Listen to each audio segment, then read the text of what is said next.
A wall of separation between education and state. Hi, I'm Dave Arnott, the Christian Economist. You know, we tell our 4-year-old grandson to make good choices at school.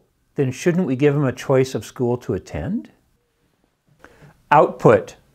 An article in the March 26 Wall Street Journal is titled, "School Choice Scores for Public Schools." The subtitle is, "A New Study Shows Better Test Results in States with More Options."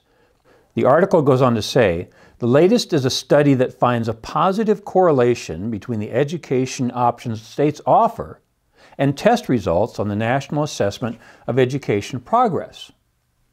The study finds the rankings strongly correlate with state scores for 8th grade math and reading. Quote, "Higher levels of education freedom," the authors write, "are significantly associated with higher achievement levels and higher achievement gains."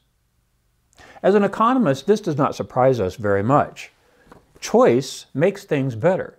We know that socialist monopolies limit choice and make things worse. Markets, where everyone votes, as we call them, makes everything better and provides better products and services for all of us consumers. School choice is the civil rights issue of our day, says former President Donald Trump. But current President Biden is wanting to do away with charter schools and leave students in classes, according to Thomas Sowell in his latest book, "Charter Schools and Their Enemies," leaves far too many of our inner city youth stuck in incompetent, union-dominated public school systems. You've heard me quote Thomas Sowell many times before, and he's one of my favorite economists, and he happens to be right about this issue. Choice is good. Education is valuable because it can't be taken away. Ginger and I have a friend from a former Sunday school we attended who has a feeding program in Liberia. Just wonderful. He feeds poor children, and we are so grateful that he does so. As I'm considering how I might help my friend in Liberia, I've asked others, what can I do? What can I give these people that can't be taken away? I've read a book by Corbett and Fickert titled "When Helping Hurts." And I've also watched the very good video series done by Acton Institute called "Poverty Cure." What I've learned from these two sources is I don't want to give to the poor. I want to help the poor. And so back to our story of my friend feeding poor children in Liberia. When I asked a wise person, what could I give them that can't be taken away? He had a one-word answer: education. Input. Economists concentrate too much on the output. As Christians, we should be more concerned about the input. I used to serve on the board of trustees of a small Christian college, and we had a proposal one time, and one of our fellow members suggested that perhaps we would be sued because of this. I said, isn't it better to do what's right and lose than to do what's wrong and win? See, this is the point of Christian economics. We're much less concerned with the outcome. We're more concerned with the input. And so the question about education is, what should the input be? In our book, Biblical Economic Policy, Sergei Seidamatov and I say we have come up with 10 biblical commandments of economics. The first one we talk about is that people should be free. Well, in this context, people should be free to make an educational choice, to choose which school they want to attend. Eric Metaxas has a wonderful book called Martin Luther that he wrote for the 400th anniversary of the Protestant Reformation. He makes the point that Luther may have missed something in his Reformation, and that is that in the 16th century, almost all education was done by Catholics. Well, if Luther was going to leave, how was he going to get his education? So in one of his most famous sermons, titled "Keeping Children in School," he made the point that Christianity could only be saved if there were more schools. Martin Luther was right in the 16th century. We should listen to his advice today. More schools makes better education. This is a simple economic concept. The fallen nature. Albert Shanker was president of the United Federation of Teachers from 1964 to 1985. He famously said, quote, "When school children start paying union dues, that's when I'll start representing the interests of school children," end quote. Look, Christian economists, we know it's a fallen world. But we're startled when somebody is so clear about their self-interest and how they care more about the teachers than they do to students who are being taught in the classroom. That's why economists are so fascinated with this statement by Adam Smith in The Wealth of Nations. He happens to be the guy who's been looking over my shoulder for the last few minutes here, and some of you have noticed that. And many of you notice his famous quote is, "When each person seeks their own self-interest, they provide for the interest of all." Now, how can that be? In a fallen world, how can fallen people seeking their own self-interest provide for the interest of all? But it is one of the most fascinating statements in economics, and it applies to our subject today. If people are seeking their own self-interest and providing many options for schools, we think that's a market, and economists really like markets. In preparing to write Biblical Economic Policy with Sergei Seidamatov, I read the stack of books you're looking at now, and many more like it. I'm going to save you a lot of time today. I've read them all for you, and I know which one is best, or at least I have a very subjective opinion. In my opinion, the best is Money, Greed, and God by Jay Richards. I'm also going to give you 2 or 3 of the best lines, I think, from the best book. And here it is in front of you now. The market is, as Hayek said, and by the way, Friedrich Hayek is the guy who's been looking over this shoulder for a while. As Hayek said, the market is probably the most complex structure in the universe. It deserves our admiration, and yet very few Christian critics have fully understood it. Fewer still have thought of it as a stunning example of God's providence over a fallen world.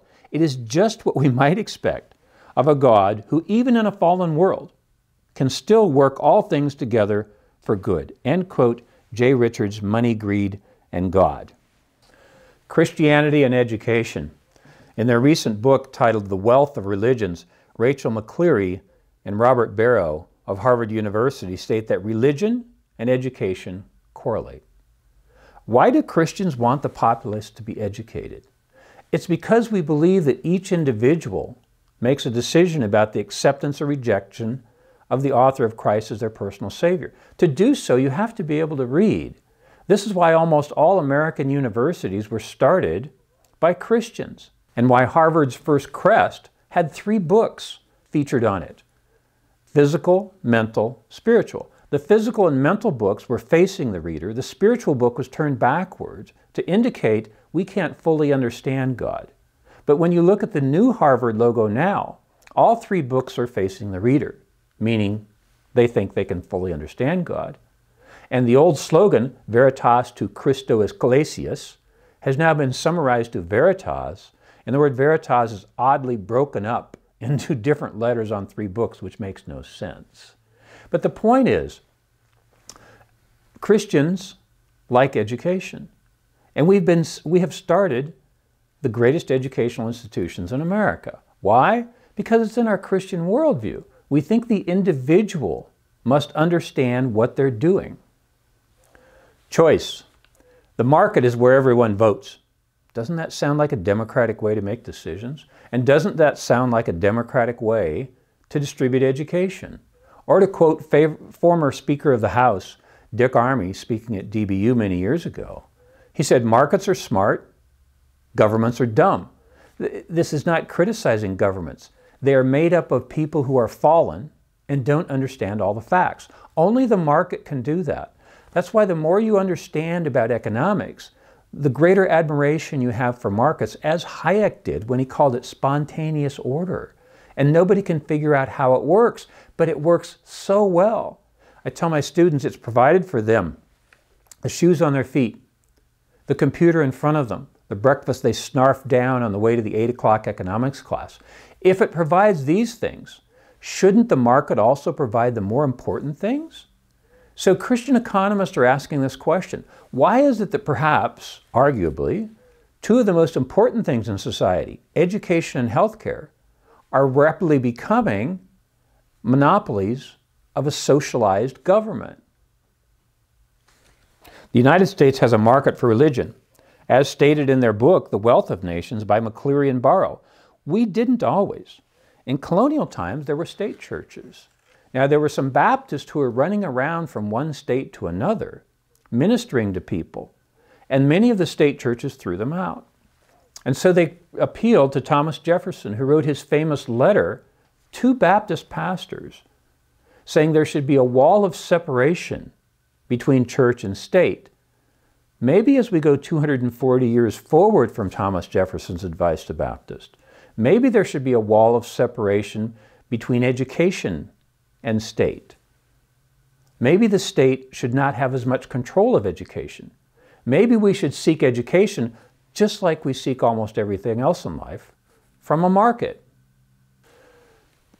Strange, isn't it, that the market, which has done so much for prosperity and made Americans and the world so rich, is being turned away from when it comes to something important like education. Arthur Brooks, in his very good film called The Pursuit, stares into the camera and says, 2 billion people have been pulled out of poverty.